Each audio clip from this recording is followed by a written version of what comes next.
Sometimes a person enters your heart so deeply that you cannot explain it. You think about them constantly, you feel emotionally connected to them. A part of you believes they must be meant for you because the feelings feel so strong. But then things become confusing. The relationship does not move forward. Doors keep closing, distance grows, and no matter how much you hope, peace never fully comes. This is where many people become heartbroken and lost. But Islam teaches something powerful. Not every person Allah places in your heart is meant to stay in your life forever. Some people enter your life to teach you, wake you up, strengthen you, or bring you closer to Allah. Today we will understand why Allah sometimes allows a deep connection that was never meant to become marriage. 1.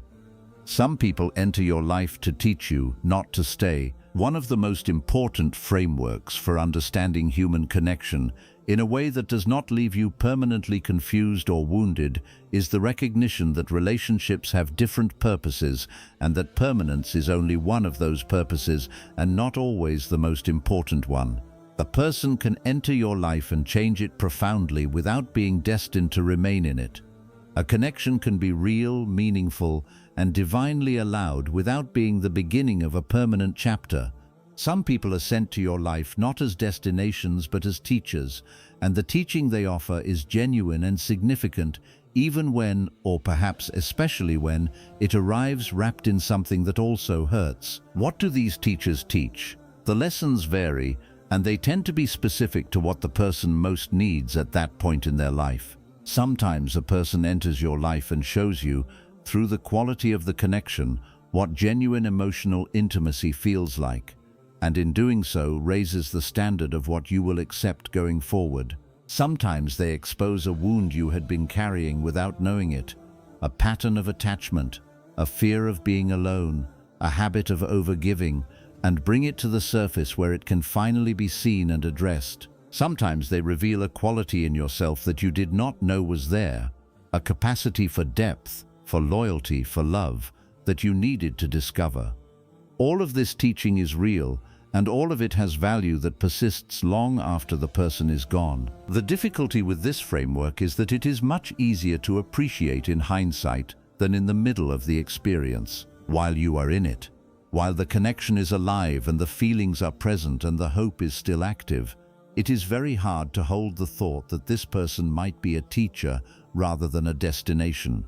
The heart does not naturally reach for that interpretation when the feelings are strong. It reaches for the more comfortable story that this connection exists because it is meant to lead somewhere permanent. This is not a failure of understanding. It is simply the nature of how the heart experiences intensity. Intensity feels like significance, and significance feels like permanence. The work of growing emotionally and spiritually is partly the work of learning to separate these three things. Islam teaches through the stories of the prophets and the companions that some of the most transformative relationships in a person's life are not the ones that continue forever. Some of the encounters that changed people most profoundly were brief, painful, and ultimately pointing towards something other than what was initially hoped. What made them meaningful was not their duration but their effect, what they built in the person who went through them.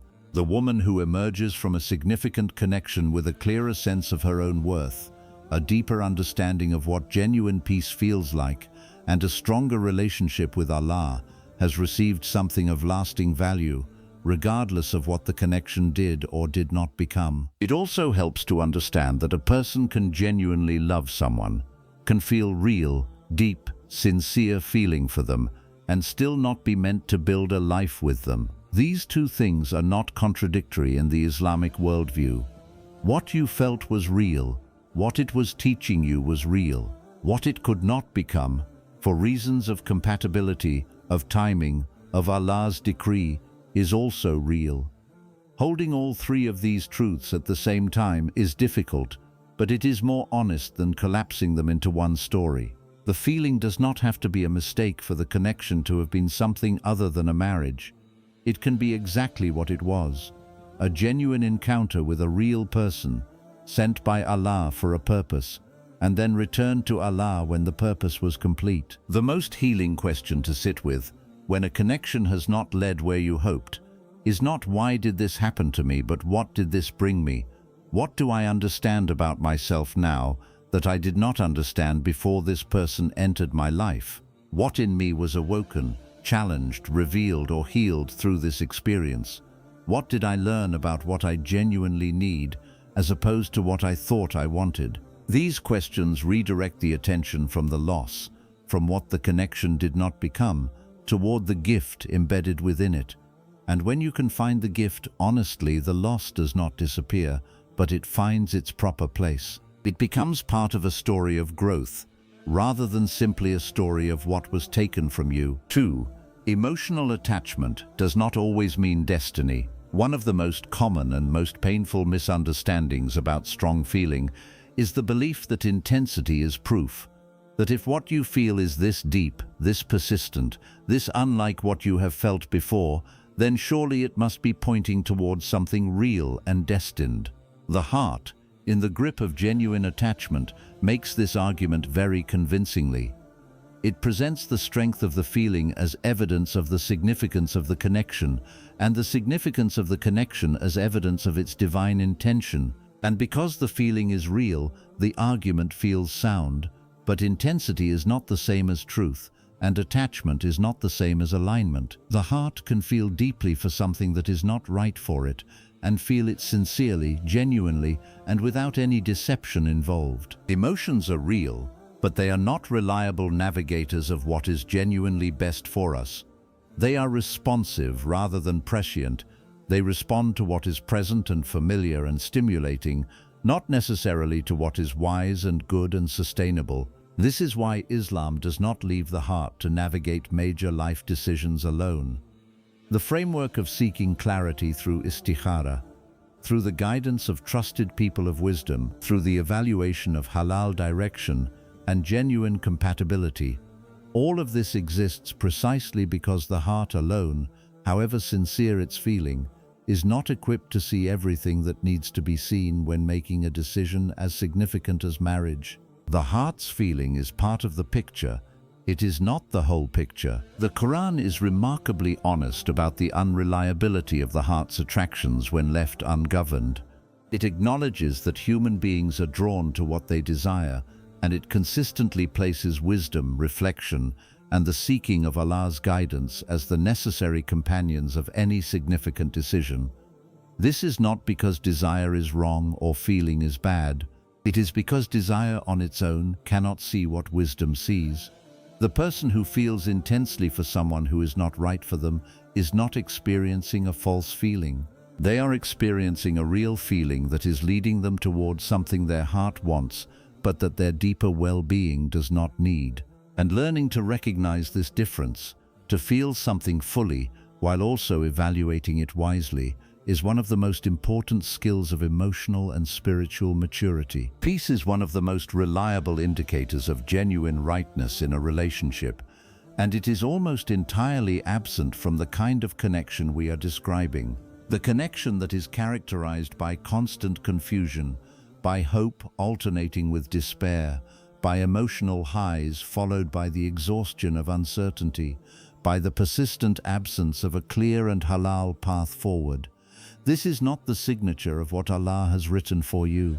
What Allah writes for you in the realm of marriage comes with a quality of peace, not the absence of challenge or the guarantee of perfection, but a foundational stability and clarity and forward movement that the confusing connection, however intense, consistently fails to provide. When peace is consistently absent, that absence is information worth receiving honestly. This is not to say that every relationship begins with perfect clarity and no difficulty. Real relationships require real effort, and some initial confusion is part of any genuine process of getting to know someone. But there is a meaningful difference between the productive uncertainty of a relationship that is moving forward with honesty and halal intention, and the consuming confusion of an attachment that has no clear direction and offers no genuine peace. The first is the normal work of building something real. The second is the heart holding on to something that was not designed to be held, and the holding itself is the source of the suffering. Recognizing which one you are in requires honesty that the heart, in the grip of attachment, can find very difficult to access. But it is essential honesty. It is the honesty that sets you free. Strong feeling deserves to be honored, acknowledged, felt fully, and treated with care. It does not deserve to be used as evidence for a conclusion that the full picture does not support. When you can hold your feelings with tenderness, while also holding the question of what they are actually pointing toward with wisdom and honesty, you are in the position of a person who is navigating their inner life as Islam intends, with the heart engaged, but not unaccompanied, with the feelings present, but not unexamined, with genuine trust placed not in the intensity of what you feel, but in the guidance of the one who knows what those feelings are for and what they were always meant to lead you toward. 3. Allah may use someone to bring you closer to Him. There are people who will tell you, years after an experience that broke their heart open, that it was the very thing that returned them to Allah. Not a comfortable return, not a gentle nudge in the right direction, but the kind of return that only happens when everything else has been stripped away and the heart, left with nowhere else to go, finally turns fully toward its Creator. This is not a coincidence. It is one of the most profound and most consistent ways that Allah works in the lives of His servants. Through the removal of what they were attached to, He creates the conditions for a closeness with Him that the attachment itself was preventing. The person you were holding so tightly may have been, in Allah's infinite wisdom, the very thing standing between where you were and where He was calling you to be. There is a concept in the Islamic spiritual tradition of the heart's capacity for attachment, its natural tendency to love and to hold and to find meaning in what it is connected to. This capacity is not a flaw. It is part of what makes the human being capable of genuine love, genuine loyalty, genuine depth of connection. But when this capacity is directed primarily toward another human being, when the heart's deepest reliance, its primary source of comfort, its most fundamental sense of being okay, rests in a person rather than in Allah, the capacity has been redirected from its highest purpose. And Allah, who loves His servant and knows what the heart needs at a level that the servant cannot access, sometimes gently but firmly removes what the heart has been holding in the wrong place, so that it can return to holding what it was always meant to hold. Many people find that in the season following the loss of a deep connection, in the grief and confusion and heartbreak of it, their prayer becomes more real than it has been in years. The words of the Salah, which had perhaps become habit, begin to carry weight again. The dua, which may have become routine, becomes the most honest conversation of their day. The Quran, which they may have been reading without fully receiving, begins to speak to them in ways that feel remarkably specific to what they are going through. This is not a coincidence. The breaking open of the heart creates a vulnerability that, when turned toward Allah, becomes a portal. The very pain that feels like destruction is, in reality, creating a new opening through which His mercy can enter more fully than it could before. The Prophet, peace be upon him, described Allah as being close to the broken-hearted, and this closeness is not merely metaphorical. It is a description of a real spiritual reality, that the state of genuine need, of having nowhere else to go, of reaching for Allah not from a position of comfort, but from the rawest edge of human pain. This state creates a quality of closeness with the Creator that ease and satisfaction do not naturally produce. The heartbreak that sent you to your prayer mat at 2 in the morning is doing something to your relationship with Allah that years of comfortable routine could not do. The grief that stripped away your sense of being okay is opening a space in you that His presence is filling. This is not a small thing. This is, in many cases, the most significant thing the connection was ever going to produce. Looking back at the experience through this lens also changes how you understand the other person's role in your life. They were not simply someone who entered your heart and caused pain. They were, knowingly or not, willingly or not, an instrument of your return to Allah. They woke something in you. They disturbed a comfortable distance from your Creator that you had perhaps not fully noticed until the pain of their absence made the presence of Allah feel more necessary and more real. This does not mean you need to be grateful to them for hurting you, or that the pain was simple or easy. It means that nothing in the life of a believer is wasted, not even the connections that confused you, not even the love that did not become what you hoped, not even the heartbreak that sent you searching. All of it was serving a purpose. All of it was bringing you somewhere. The most complete healing from this kind of experience is found not in finding a replacement for the connection you lost, but in discovering the depth of the connection that the loss was pointing you toward, your connection with Allah. When that connection becomes genuinely alive, when the prayer becomes a real meeting rather than a routine, when the dua becomes an honest conversation rather than a formula, when the remembrance of Allah becomes the actual resting place of the heart rather than a visiting destination, the person you were so attached to begins to find their proper place in your story, not as the source of your well-being, but as a chapter, a significant, formative, Allah-permitted chapter. And chapters, when they have served their purpose, come to an end so that the story can continue toward where it was always going. 4.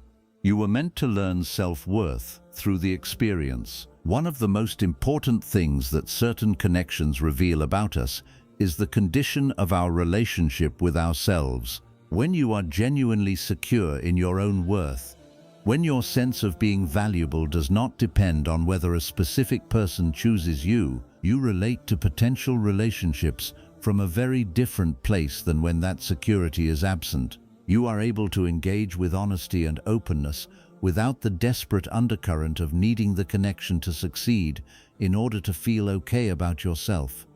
You can let a connection unfold at its own pace without anxiously trying to manage it toward the outcome you need. And when a connection does not work out, you can grieve it without it shaking the fundamental ground of who you are. This security is not arrogance, it is health, and not everyone has it when they enter their most significant connections. The connections that do not become marriages often expose, with remarkable precision, the specific ways in which a person's sense of self-worth is incomplete or conditional. If your peace depends entirely on whether they replied to your message, the experience is teaching you something about where your security has been resting. If the thought of letting go of the connection produces a fear that goes beyond ordinary grief, a fear that feels more like the loss of yourself than the loss of another person, the experience is showing you something about the degree to which your sense of being okay has become entangled with someone else's presence. These revelations are uncomfortable. They are also invaluable, because you cannot heal what you cannot see. And these connections, painful as they are, have a way of making visible exactly what needed to be seen. The Islamic concept of the human being's inherent worth, of the dignity and honor that Allah assigned to the children of Adam before any human being could confer or withdraw it, is the foundation of genuine self-worth. You were honored by your Creator before you did anything to earn it. Your value was established by the one who made you, not by the people who choose or do not choose you. This is not simply a comforting thought to be repeated in difficult moments. It is a truth that, when genuinely internalized, changes the way you enter relationships. You no longer need them to confirm what Allah has already declared. You can be in a connection without depending on it to tell you who you are. And when a connection does not become what you hoped, you can grieve the loss without losing yourself in the grief. Building this kind of self-worth is one of the most important forms of inner work a person can do, and difficult connections are among the most effective catalysts for it because they apply pressure precisely where the gaps exist. The woman who emerges from a painful experience of unrealized connection, having done the honest work of examining where her sense of worth was actually resting, and having begun the deliberate work of moving it from its dependence on that person to its proper foundation in her relationship with Allah and her knowledge of her own inherent dignity, has gained something that will serve her in every relationship for the rest of her life. She will enter the next connection differently. She will know more honestly what she needs, what she will and will not accept, and what her own worth is before anyone else has said a word about it. Fear of being alone is one of the most common root causes of the kind of unhealthy attachment that painful connections tend to expose. When being alone feels threatening, when solitude feels less like a neutral state and more like a statement about your worth, you will hold on to connections past the point at which they are serving you, because releasing them means returning to the state you fear. This fear is understandable, but it is also a form of suffering that can be addressed, not by finding someone to be with, which only delays the reckoning, but by learning to be genuinely at peace in your own company, by discovering that you are not incomplete without another person, by building a relationship with yourself and with Allah that makes solitude not a threat, but a space of genuine rest and self-knowing. When the connection has ended and the initial grief has begun to settle, one of the most powerful things you can do is to ask honestly, what did this teach me about myself? Not about the other person, about yourself, about what you need, what you fear, what patterns you brought into the connection, what the experience revealed about the condition of your self-worth and your relationship with being alone. These questions are not comfortable, but they are the questions that transform an experience of loss into an experience of growth. They ensure that the pain was not simply endured, but genuinely used, that it built something in you that you will carry forward, and that the next chapter of your life is entered by a version of you who is wiser, more honest about her own needs, and more genuinely grounded in the worth that Allah gave her before any connection was ever possible. 5. If it constantly disturbs your peace, it is not meant to stay. Peace is one of the most undervalued and most reliable guides available to a believing heart, not surface-level comfort, not the absence of any difficulty or the presence of only pleasant feelings, but the deeper quality of settledness that comes when something in your life is genuinely aligned with who you are and what Allah has written for you. This kind of peace can coexist with challenge. It can be present even within seasons that are not easy, but it has a particular quality that is recognizable when you know how to look for it. It is stable.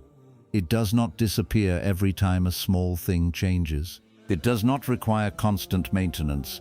It does not depend on the other person behaving in a specific way in order to exist.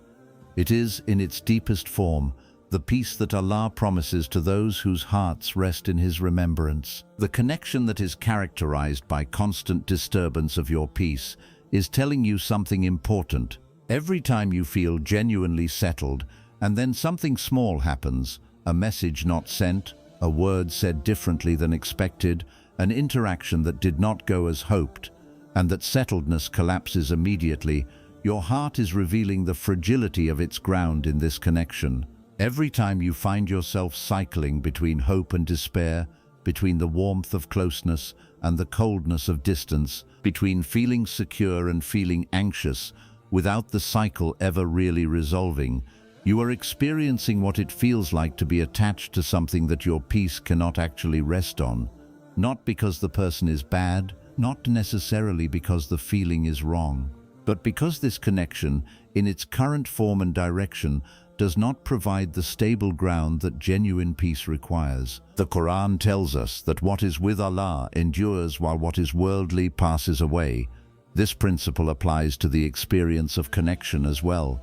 What Allah has written for your life, genuinely written for you, in the decree that was made before you were born, will have a quality of endurance. It will not constantly dissolve into uncertainty. It will not leave you feeling perpetually destabilized. It will not require you to abandon your values, your dignity, or your relationship with Allah in order to maintain it. What is genuinely yours will be compatible with who you are at your best, not just at your most desperate or most willing to overlook what matters. This compatibility is not guaranteed to feel easy, but it should feel, at the foundation, like something that holds. Many women stay in connections that disturb their peace because they have come to mistake disturbance for depth. Because the intensity of the emotional fluctuation, the highs and the lows, the closeness and the distance, the hope and the confusion, feels like evidence that something significant is happening, and something is happening but significance and disturbance are not the same as rightness. A situation can be emotionally significant and deeply disturbing and still not be what is genuinely meant for you. In fact, the disturbance is often the clearest sign that it is not, because what Allah writes for His servant in the realm of marriage is not characterized by persistent emotional chaos. It is characterized at its foundation by the kind of peace that makes the heart feel at home. Protecting your peace is not a selfish act. It is a form of stewardship, the honest management of what Allah has entrusted to you, including your emotional well-being and your inner stability. When you allow a connection that constantly disturbs your peace to continue occupying the central space of your heart and your attention, you are not being loyal to the other person. You are neglecting a trust. You are allowing what was never designed to hold you to continue holding you at the cost of the peace, the clarity, and the genuine openness to what is actually meant for you that you would have if you were not consumed by what is not. Releasing a connection that disturbs your peace is not giving up. It is receiving, finally and honestly, the information that the disturbance has been giving you all along. The practical test of peace in a connection is simple, but requires honesty. In the genuine quiet of a moment, when there is no new information, no recent conversation, no fresh hope to hold on to, when you sit with the connection as it actually is rather than as you hope it might become, how does your heart feel? Not your hope, not your desire, not the version of the future you have been imagining. The connection as it actually is right now. Does it feel like ground? Does it feel like something your peace can rest on? Or does it feel like water, something that shifts beneath you, no matter how carefully you try to stand on it? This answer, received honestly, is one of the most important pieces of information available to a heart that is genuinely trying to understand whether what it is holding is meant to be held. 6. Letting go can be an act of faith. Letting go of someone your heart is attached to is one of the most difficult things a human being can do.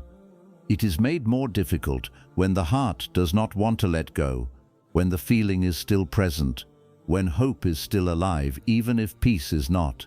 The act of releasing what you genuinely want, of opening the hand that has been holding on and choosing, deliberately and from a place of sincere faith rather than forced resignation, to release it, requires a quality of trust in Allah that goes beyond what is comfortable. It requires the genuine belief that what Allah has for you is better than what you are choosing to release, not just intellectually, not just as a phrase repeated to manage pain, but as a living, operative conviction that actually changes what you do with your heart. This kind of letting go is an act of faith in the fullest sense of that phrase. It is not the absence of feeling. The feeling may remain present for a long time after the decision is made. It is not the pretense that you do not care. Genuine letting go is possible precisely because you do care, which is what makes it cost something. It is the deliberate choice to place what your heart wants in the hands of Allah and to mean it, to say with sincerity rather than performance, "Ya Allah, you know what I want, and I choose to trust that what you have written for me is better than what I am holding. I release this, not because the feeling is gone, but because I trust you more than I trust my own preferences." This is one of the most profound prayers a person can offer, and Allah honors it. The Quran speaks of Ibrahim, peace be upon him, as the Khalilullah, the intimate friend of Allah, and among the most defining features of Ibrahim's character was his willingness to release what he most loved when Allah called him to do so. His willingness to offer his son, the deepest human attachment, is understood in Islamic tradition not as a story about sacrifice alone, but as the ultimate example of what genuine tawakkul looks like, the complete trust that Allah would not call you to release something without having something better or something necessary on the other side of the release. You are not Ibrahim, and your situation is not that test. But the principle of his example speaks directly to every person who is being called to release something their heart deeply wants. Allah does not ask for what you love without wisdom and without care. Letting go also requires a certain honesty about what holding on has actually been costing you, because holding on is never free. It costs attention, the daily portion of your mind that remains occupied with this person and this situation, rather than being available for the rest of your life. It costs emotional energy, the ongoing processing of hope and disappointment that the unresolved connection requires. It costs time, the present moments that are spent in the past or the imagined future, rather than in the actual life that is happening around you. And it costs spiritual presence, the quality of your relationship with Allah that is affected when the heart is primarily oriented toward another person rather than toward its creator. When you count these costs honestly, the question of whether to let go shifts. It is no longer only about what you will lose, it is also about what you will finally be able to receive. One of the most beautiful things about genuine letting go, when it is done sincerely and with faith, is what it creates space for. The heart that has been full of one person has no room for what Allah is trying to send. The attention that has been entirely consumed by one connection has nothing available for the genuine, halal, clear and peaceful connection that may have been waiting for exactly this space to open. Many women who have done the hard work of genuinely releasing what was not meant for them report, in the time that follows, a quality of inner openness that they had not felt in years, a lightness, a genuine readiness, not the desperate readiness of someone who has given up, but the genuine, grounded readiness of a woman who has done her inner work and made her peace with Allah, and who is now available, fully and without reservation, for what He has actually prepared for her. The most honest and most powerful form of letting go prayer is not a request for the feeling to disappear. It is a request for the trust to grow strong enough to hold the feeling without being governed by it. Ya Allah, I still feel this. I bring it to you honestly. I am choosing to trust you with it, with what I want and what I fear and what I hope. I choose your plan over my preference. I choose your wisdom over my understanding. And I ask you to fill the space that this releasing creates with something that is genuinely yours for me, something that comes with peace, with clarity, with the halal direction, and the stable ground that I now know is the sign of what is truly meant. This prayer, offered with sincerity, is not the end of the story. It is the beginning of the chapter that the whole painful experience was always pointing toward. Not every person you love is meant to become your future, and this truth, as painful as it is to receive, is one of the most freeing things you can carry, because it means that the love was not wasted, it was real, it served a purpose, and it is part of the story of who you are becoming. It means that the absence of that person from your future is not a punishment or a failure. It is the evidence of a plan, a careful, wise, divinely arranged plan that your current view is too limited to see in full. Not every goodbye is loss. Some goodbyes are the opening of a door. Some endings are the mercy of a redirection that your heart, left to its own navigation, would never have chosen, but that your soul, seen from its highest and truest perspective, genuinely needed. Allah never removes something from your life without wisdom. This is among the most important things to hold on to when the removal is painful and the wisdom is not yet visible. He sees what you cannot see. He knows what is ahead of you. He knows which connections would have served you and which would have cost you more than you currently understand. He knows the version of yourself that you are capable of becoming, and He arranges the events of your life, including the painful ones, in alignment with that version, rather than with the version you see from inside your current pain. Trust this, not as a comfort offered in place of genuine grief, but as a truth that coexists with the grief and gives it meaning. The removal was not careless, the timing was not indifferent. The wisdom is there even now, even before you can see it. What is truly meant for you will come with a quality of experience that the confusing connection could not provide. It will come with clarity, a forward direction that does not constantly dissolve into ambiguity. It will come with stability, a ground that holds rather than shifting beneath you with every small change. It will come with peace, not the absence of all challenge, but the presence of a fundamental settledness that tells the heart it has found something it can genuinely rest in. It will come with the compatibility of two people who are genuinely moving in the same direction, with the same values, with the same commitment to Allah at the center of what they are building.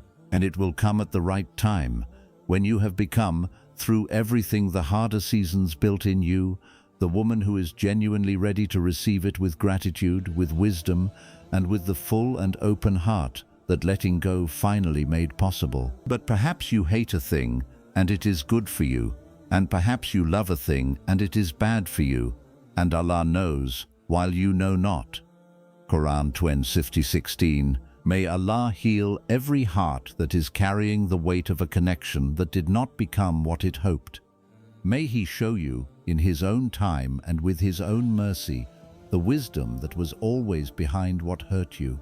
May He take what was painful and make it the foundation of something beautiful, a deeper self-knowledge, a more genuine faith, a clearer understanding of what peace actually feels like and what you deserve to receive. May He replace what was not written for you with what is, and may what is written for you arrive with all the clarity, calmness, and halal direction that confirms it as His gift, rather than your desperate reaching. And until it arrives, may your heart find its rest not in waiting for another person, but in the presence of the one who is already here, already holding you, and already working with more care and more wisdom than you can yet see. Let your heart rest in the plan of Allah.